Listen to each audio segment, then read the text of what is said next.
Need இப்போ மக்களுடைய need என்ன அப்படிங்கிறது எங்கிட்ட இருந்துச்சு. அதுக்கான ஸ்கில் ட்ரைனிங் கொடுக்கும் பொழுது ஓவர் கம் பண்ணி நான் வந்து அதாவது வந்து ஒரு 4th இயர் 5th இயர்லாம் வந்து பயங்கர டிப்பில் போன பிஸ்னஸ்ஸு. நான் எப்போ இந்த ஆப்பர்ச்சுனிட்டியை தேடி கண்டுபிடிச்சி அதற்கான வாய்ப்புகளை உருவாக்கி ஸ்கில்லை கொடுத்து எடுக்க ஆரம்பிச்சனோ, அது வந்து 3 அவுட்லெட் 4 அவுட்லெட் ஆக ஆரம்பிச்சு 120 பேர் வந்து ரொம்ப சக்ஸஸ்ஃபுல் ஆண்டர்ப்ரனராக சக்ஸஸ்ஃபுல் எம்ப்ளாயிஸாக வந்து இருக்க ஆரம்பித்தாங்க.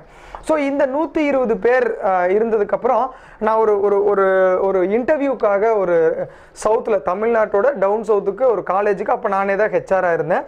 நான் போய் அந்த காலேஜில் வந்து பார்த்தீங்க அப்படின்னா ரெக்ரூட்மெண்ட்டுக்கு நான் போகிறேன்.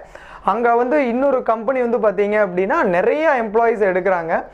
பட் அங்கே இருக்கிற காலேஜ் ப்ரொஃபஸர்ஸ் இவங்களோடலாம் பேசும்போது என்ன சொல்கிறாங்கன்னா, எல்லாருமே ஒன்று சொல்கிறாங்க, 2 இயர்ஸ் பாண்டு போடுறாங்க, அதுக்கப்புறம் 2 இயர்ஸ்க்கு அப்புறம் இவங்களுக்கு ஜாப் ஆப்பர்ச்சுனிட்டிங்கிறது சேலஞ்ச் ஆயிடுது, மறுபடியும் அவங்க வந்து ரீஃபில் பண்ணிக்கிறாங்க அப்படிங்கிறப்போ